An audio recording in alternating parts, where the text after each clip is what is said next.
গো, কখন সেই চা এনে দিয়েছিলাম তোমাকে, এখনো খাওনি? চা তো জুড়িয়ে জল হয়ে গেল। হ্যাঁ গো, খাবো। এই কাগজগুলো না দেখলে হিসেবপত্তরে গন্ডগোল হবে, বুঝলে? আর হিসেবে গন্ডগোল হলে আমাদের জমির এত কাজ করে খেটে খাওয়া মানুষগুলোর সাথে তো অন্যায় হবে, বলো? তা তুমি হিসেব করছো বুঝতে পারছি, কিন্তু নিজের দিকেও তো নজর দেবে নাকি? দিন রাত এভাবে কাজ করে যাচ্ছ যে, খাওয়া দাওয়াও ঠিক করে করো না আজকাল। এভাবে চললে কিভাবে হবে বলো তো? হ্যাঁ গো গিন্নি, কাজ না করলে হবে? কাজ না করলে চলবে কিভাবে? খোকাকেও তো স্কুলে ভর্তি করতে হবে, তারও কত খরচ আছে বলো তো। ঠিকঠাকভাবে কাজ না করলে তাহলে সেসব চলবে কি করে? আর আমার খেয়াল নেওয়ার জন্য তো তুমি আছোই। তোমার থেকে বেশি খেয়াল আমার আর কি লাগবে বলো? আমি নিজেই নিজের অত খেয়াল রাখতে পারি না। তোমার যত সব মন ভোলানো কথা। ঠিক আছে, আমি তোমার চাটা আবার গরম করে এনে দিচ্ছি। এবার কিন্তু আর ঠান্ডা করো না, খেয়ে নিও। তারপরে গিয়ে কাজকর্ম সব করো। তুমি চা গরম করো, আমারও তো এদিকে কাজ শেষ হয়ে এসেছে। ঘরে বসেই চা খাবো ক্ষণ একসাথে।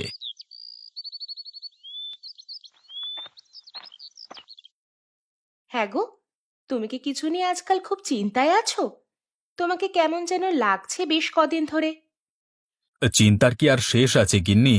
চাষবাসের এত খরচ, জমি সার বীজ সবকিছুর পেছনে এত খরচ।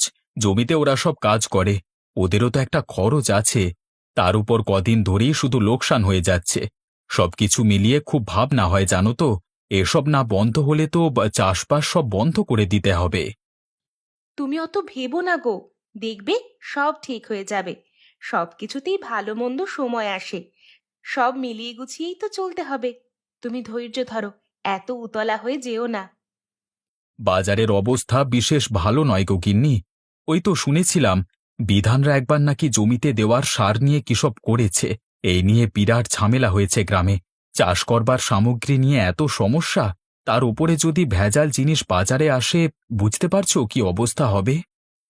সব বুঝতে পারছি আমি, তবুও বলবো তুমি এত ভেবো না, এত চিন্তা করো না। চিন্তা কি আর এমনি এমনি? রমেশ, ও রমেশ, বাড়িতে আছো নাকি ভায়া? তুহিনের গলা মনে হচ্ছে।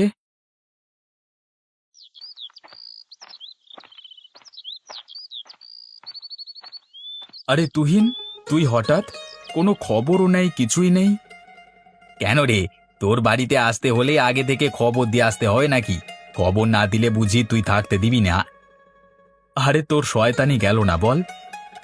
ভালো আছেন তো ঠাকুরপো? একদম।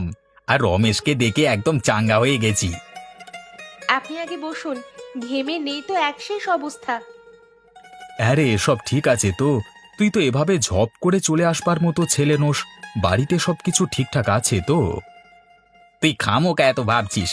অনেক দিন ধরেই তোর জন্য মনটা খুব টানছিল, তাই এরকম হুট করে চলে আসলাম। কি করব বল, তুই তো আর শহরে গিয়ে থাকবি না। অফিস ফিরতেই যে রোজ তোর সাথে আড্ডা দেব, তার তো উপায় নেই। তাই আমাকেই আসতে হয় বারবার। না রে, গ্রামটা আমার বড্ড প্রিয়, বুঝলি? এই মাটি ছেড়ে আমার আর কোথাও যাওয়া হবে না রে। না রে, খুব ভালোই করেছিস। শহুরে জীবন খুব একঘেয়ে, ইট কাঠ পাথরে জীবন। গ্রামে প্রাণ আছে এখনো, বুঝলি?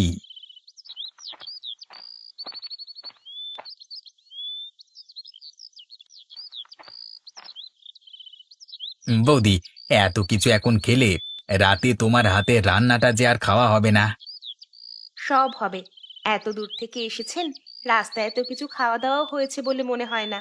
ওটুকু খেয়ে নিন তো, তারপর বলুন রাতে কি খাবেন। তুমি যা রান্না করে খাওয়াবে তাই খাবো বৌদি। তোমার হাতের রান্না মানি অমৃত।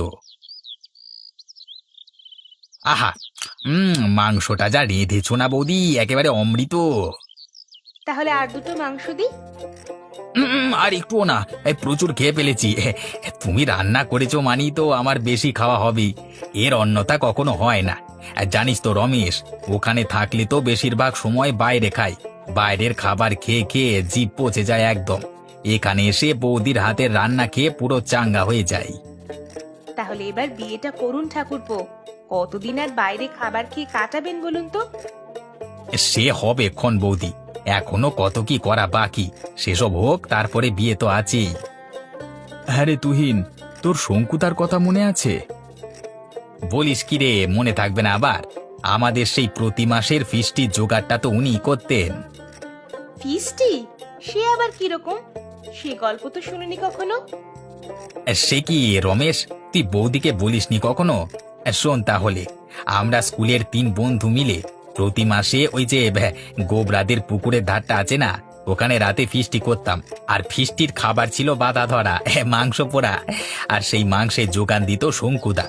আসলে এই দিনটা আমরা 3 বন্ধু মিলে নিজেদের মতো করে সময় কাটাতাম, গান করতাম, আড্ডা দিতাম। বড় ভালো ছিল বল সময়টা। বিভুও তখন অন্যরকম ছিল। জানিস তুহিন, গত মাসে শঙ্কুদা মারা গেলেন।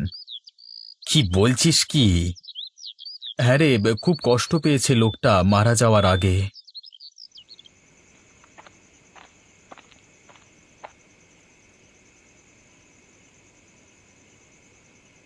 কি রে, ঘুমাবি না? এত রাতে এখানে ছাদে এসে দাঁড়িয়ে আছিস? তোদের এই ছাদটা না বড় শান্তি দেয় জানিস। পুরো গ্রামটা দেখা যায় এখান থেকে। মনে আছে যখন জেঠু ছিলেন, আমরা ছোটবেলায় স্কুল থেকে ফিরেই এই ছাদে এসে উঠতাম আগে। হ্যাঁ, আর মা কান ধরে টানতে টানতে আমাদের 3 জনকে নিয়ে যেত। সেই সব দিনগুলোই খুব ভালো ছিল। বড় হয়ে গিয়েই যত সমস্যা। একদম ঠিক বলেছিস বন্ধু, ছোটবেলাটাই বেশি ভালো ছিল। 3 বন্ধুতে মিলে বেশ কাটতো দিনগুলো। একটা কথা বলবো রমেশ, কিছু মনে করিস না। অনেক দিন তো হলো, এবার না হয় বিভুর সাথে যতটুকু মনোমালিন্য আছে মিটিয়ে নে না ভাই। আমরা কে কতদিন আছি বা থাকবো সেটা তো সত্যি জানি না রে। দেখছিস তো, মানুষের জীবনের আপনার কোনো নিশ্চয়তা নেই। কি লাভ এসব মনোমালিন্যকে ধরে বসে থেকে? তুই কি পাগল হয়েছিস তুহিন? বিভুর ওপর আমার কোনো রাগ নেই। আমি তো বহুবার ওর সাথে কথা বলবার চেষ্টা করেছি, কিন্তু ও আমার সাথে কোনো কথাবার্তা কিছুই বলে না। কি জানি কি কারণ, কেন ওর রাগ এত? তাহলে এখন একবার ওকে ফোন কর। এখন না, তবে কথা দিচ্ছি কালকে সকালে উঠে আগে ওকে ফোন করব।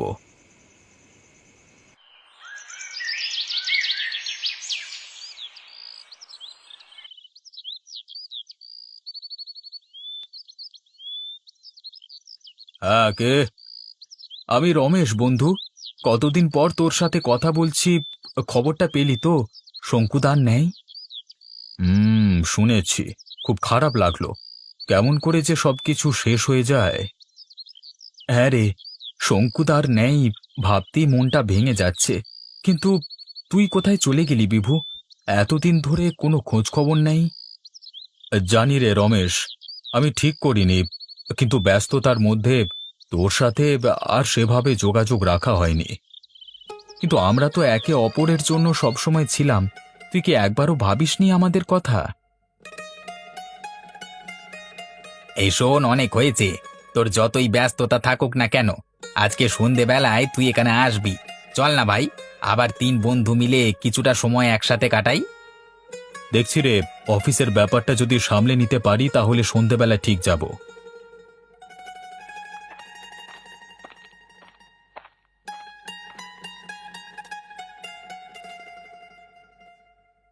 ঠাকুরপো, আপনাদের বন্ধুত্ব নিয়ে আমি অনেক গল্প শুনেছি ওর কাছ থেকে। এত মন কষাকষি করে আর থাকবেন না। চলে আসুন সন্ধেবেলা, আমরা সবাই মিলে একসাথে বসে কিছুটা ভালো সময় না হয় কাটাই। আসবো গো বৌদি, আসবো। তোমাদের সাথে দেখা করতে আমারও খুব ইচ্ছে করছে। ঠিক আছে, অপেক্ষা করছি। তোকে দেখলে সব দুঃখ ভুলে যাব। আমিও রমেশ, আজকে সন্ধ্যাটা আবার সেই পুরনো দিনের মতো করে কাটাতে চাই।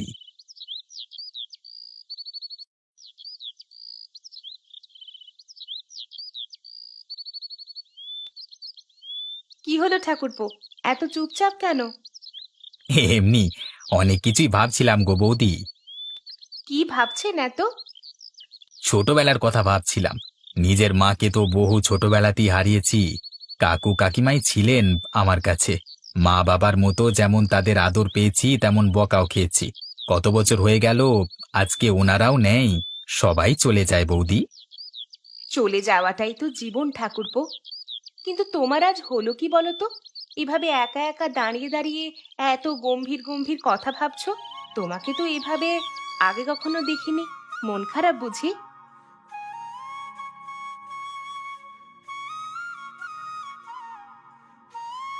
কার মন খারাপ হলো শুনি? তুহিন, তুই মন খারাপ করেছিস? হ্যাঁ, না না, আমারও তো মন খারাপ টারাপ হয় না। শুধু ছোটবেলার কিছু স্মৃতি মাথায় ভিড় করে আসছিল, ওগুলি বলছিলাম বৌদিকে। আজকে বিভু এলে একবার ওই পুকুর ধারটার সামনে যাবি রে? আমারও বেশ কিছুদিন হয়ে গেল ওখানে আর যাওয়া হয় না, আর ভালো লাগে না যেতে। তবে আজ খুব ইচ্ছে করছে, বিভুদা যদি সত্যি আসে তাহলে যাবি একবার ঘুরতে? শুধু ঘুরতে কেন, চল না একবার গিয়েও আগেকার মতো আমরা মাংস পুড়িয়ে খাই, রাত্রিবেলায় আড্ডা মারবো বসে, ছোটবেলায় গল্প করব, আর কত কি করব। যাবি তাহলে? আমি তো রাজি, এখনই বললে এক্ষুনি চলে যাব। দেখ না বিভু যায় কি না, কিন্তু কোথায় ও, এখনো এসে পৌঁছালো না। এত দেরি তো হওয়ার কথা নয়, আদেও আসবে তো? দেখবেন ঠাকুরপো ঠিক আসবে, আমার মন বলছে আসবে। আপনারা বসুন, গল্প করুন, আমি বরং ততক্ষণে গরম গরম সিঙ্গারা ভেজে আনি।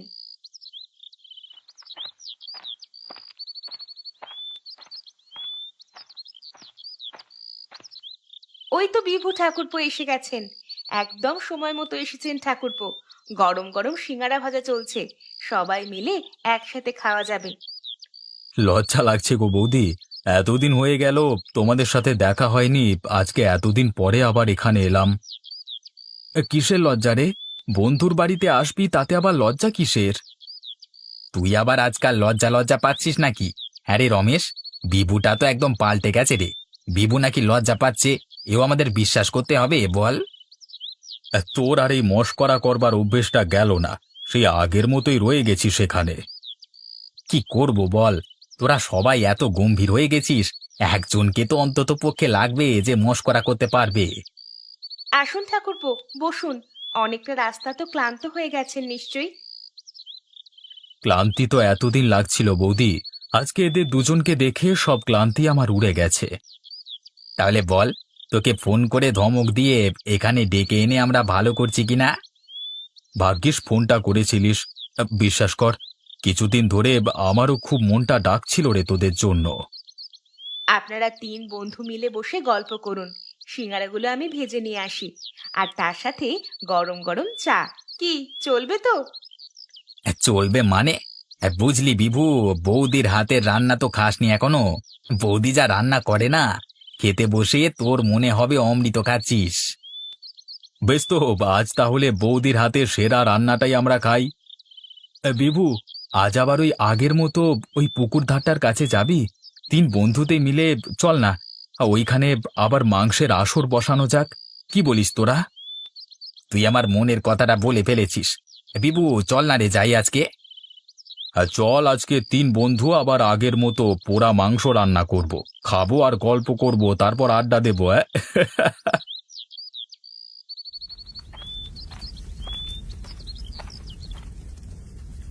হ্যাঁ গো, তোমার কিছু লাগবে নাকি? না না, আর কিছু লাগবে না। তাহলে এখন বন্ধুদের ছেড়ে এখানে এলে কেন? তোমার সাথে একটু কথা ছিল আসলে। হ্যাঁ হ্যাঁ, বলো না কি হয়েছে। আজকে আমরা আবার তিনজনে মিলে সেই পুরনো দিনের মতো ওই পুকুর ধারে রাতের বেলায় ফিস্টি করতে চাই। বেশ তো, করো না, কে মানা করেছে? তোমার কোনো আপত্তি নাই তো এখানে? আচ্ছা, কাজের চাপে কি তোমার মাথাটা একেবারেই গেছে? তোমরা তিন বন্ধু মিলে এতদিন পর, এত বছর পর একসাথে কোথাও যাবে, আর তাতে আমার খামোখা আপত্তি থাকবে কেন বলো তো? তুমি একা ঘরে খোকাকে নিয়ে থাকতে ভয় পাবে না তো? অসুবিধা হবে না তো তোমার? আচ্ছা, আমি কি বাচ্চা মেয়ে বলো তো?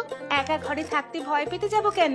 তুমি এসব ভাবনা চিন্তা ছাড়ো, বরং বলো তোমাদের ফিস্টির জন্য কি কি লাগবে।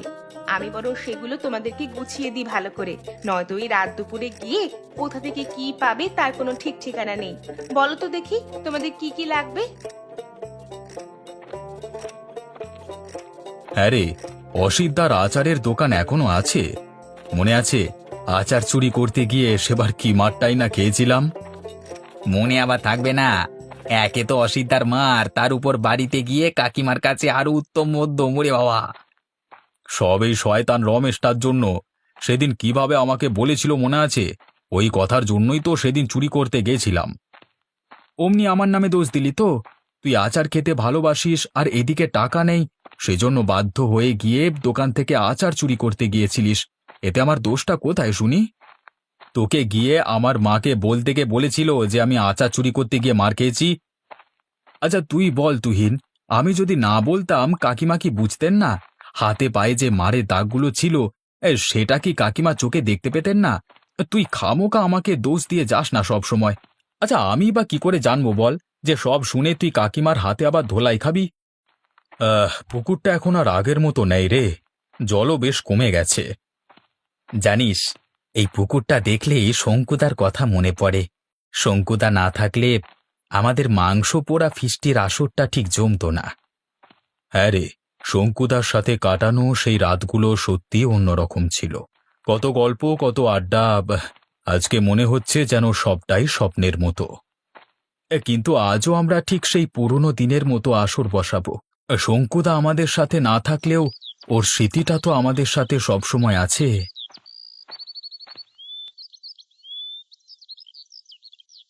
মনে আছে কতবার আমরা মাংস পুড়িয়ে খেয়েছি, আর শঙ্কুদা আমাদের ধমক দিয়েছিল, ভাই এভাবে পোড়া মাংস খেলে পেট খারাপ হবে।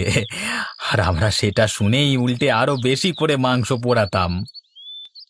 হ্যাঁ রে, আর সেই রাতগুলো, গান গাওয়া, শঙ্কুদার গল্প বলা, আমাদের ফিস্টির রাতগুলো সত্যিই অন্যরকম ছিল।